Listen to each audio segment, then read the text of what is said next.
दीनापुर गांव के पास एक बड़ा जंगल था। कुछ लोग जंगल से फल फूल इकट्ठा करके लाते थे और गांव के बाजार में बेच देते थे।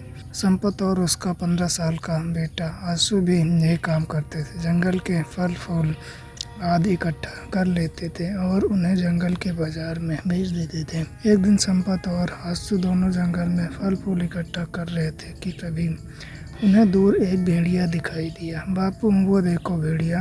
अरे ये तो सच में भेड़िया है। और तू जरा पीछे रहना बेटा, ये आगे आए तो इसे मैं अपने आप संभाल लूंगा। समझा संपत ये कह ही रहा होता है कि तभी आसमान में अचानक बादल घिर जाते हैं और तेज बारिश होने लगती है। आंसू को यह बहुत ही अजीब घटना प्रतीत होती है और इसीलिए वह कहता है, बापू कि यह अचानक से बारिश भी होने लगी, मुझे तो बहुत डर लग रहा है। हाँ, कुछ अजीब तो घट रहा है, पर तू चिंता मत कर, मैं देख लूँगा।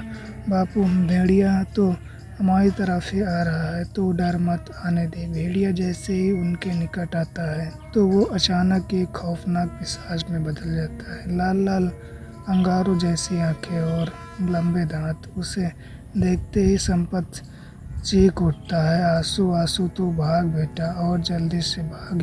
यह तो पिशाच है और तू इस पिशाच से अपनी जान बचा। मुझे उसकी नहीं, तेरी जरूरत है। मुझे खून पीना है, तेरे शरीर से खून की हर बूंद पी जाऊंगा। यह कहते हुए पिशाच संपत को गर्दन से ढप लेता है और उसके शरीर से सारा खून पी जाता है। इस तरफ संपत मर जाता है और पिशाच उसे जमीन पर लटका देता है। उधर आंसू भागते हुए गांव में जा पहुंचता है।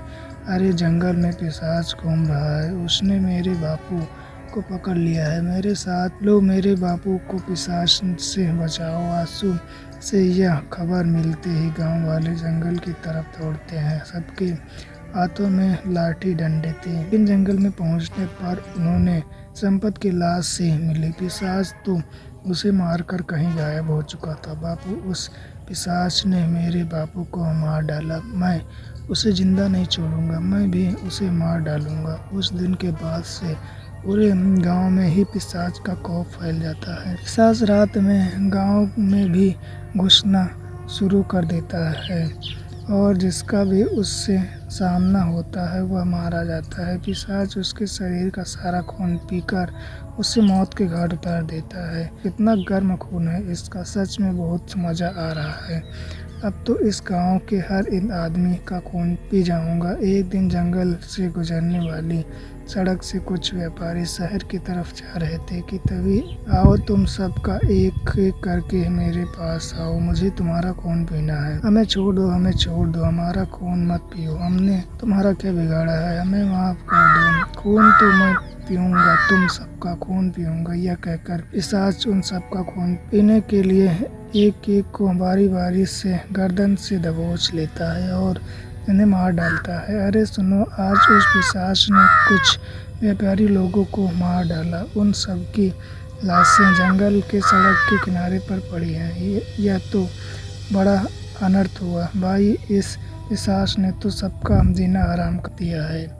पिशाच के गांव में तथा उसके आसपास बढ़ते खौफ और खतरे को देखते हुए गांव वालों को गहरी चिंता होती है और वो पिशाच से छुटकारा पाने का उपाय खोजने लगते हैं। देखो भाई, इस शैतानी पिशाच का हम और अत्याचार नहीं सह सकते। अब तो इसे खत्म करने के लिए कुछ न कुछ करना ही पड़ेगा, पर इसे खत्म कैसे किया जाए इस बात का पता लगाना भी तो बहुत मुश्किल है। हाँ, वह तो है, पर कुछ न कुछ तो करना ही पड़ेगा। लोग सरपंच से बात कर रहे होते हैं कि तभी वहाँ आंसू आ जाता है और कहता है, उस शैतान को खत्म करने की चिंता आप मुझ पर छोड़ दीजिए, क्योंकि उसे मैं मारूंगा। उसे मारकर मुझे अपने बापू की मौत का बदला लेना है। तू अभी बच्चा है बेटा, और वह एक दरिंदा पिशाच है, इसीलिए उसको मारने की सोचने के बजाय उससे बचने की बात सोच। समझा, मैं नहीं डरता उससे, देखना एक दिन उसे जरूर मारूंगा।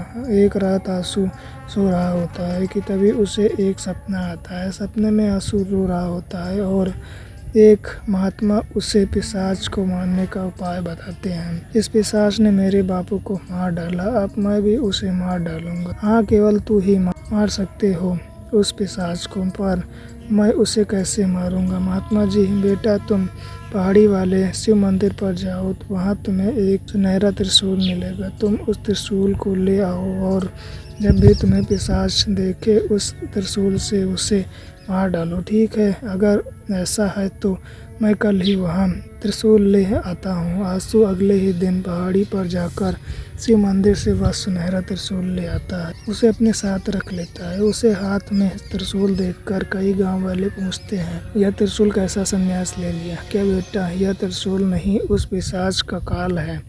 काल देखना, मैं इस त्रिशूल से उसे मार डालूंगा। एक बार कहीं दिखाई दे तो दे। आंसू अभी बातें ये कर रहा था कि तभी किसी की चिल्लाने की आवाज़ सुनाई दी। अरे सुन, अरे भागो भागो, गांव में पिशाच आ गया। अरे उसने कई लोगों को मार दिया और भागो। यह सुनते ही गांव वालों में भगदड़ मच गई और सब अपनी अपनी जान बचाने के लिए इधर उधर भागने लगते हैं। मगर आंसू निडर होकर पिशाच के सामने जा खड़ा होता है। तो उस दिन बच गया था, पर आज नहीं बचेगा। आज मैं तेरे बाप की तरह तुझे भी मार डालूंगा। आज तू नहीं मरेगा, आज तो मैं मारूंगा तुझे। ये त्रिशूल देख, यह तेरी मौत है। बहुत खून पी लिया तूने गांव वालों का, अब तो खत्म। तो आगे तो बढ़, एक बार फिर देख मैं तेरा खून कैसे पीता हूँ। यह कहकर पिशाच आंसू को पकड़कर उसकी गर्दन दबोचने के लिए आगे बढ़ता है, लेकिन उसी समय आंसू त्रिशूल से उस पर वार कर देता है। त्रिशूल सीधे पिशाच की पीठ में जा घुसता है और उसके शरीर में आग लग जाती है। इसका शरीर अंगार बनकर इधर उधर बिखरने लगता है।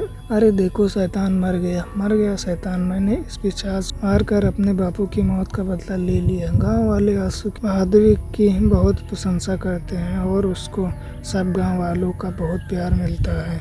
उस दिन के बाद गांव वाले आंसू को सिर आंखों पर बैठा कर रखते हैं और उसे अपने सगी औलाद की तरह ख्याल रखते हैं।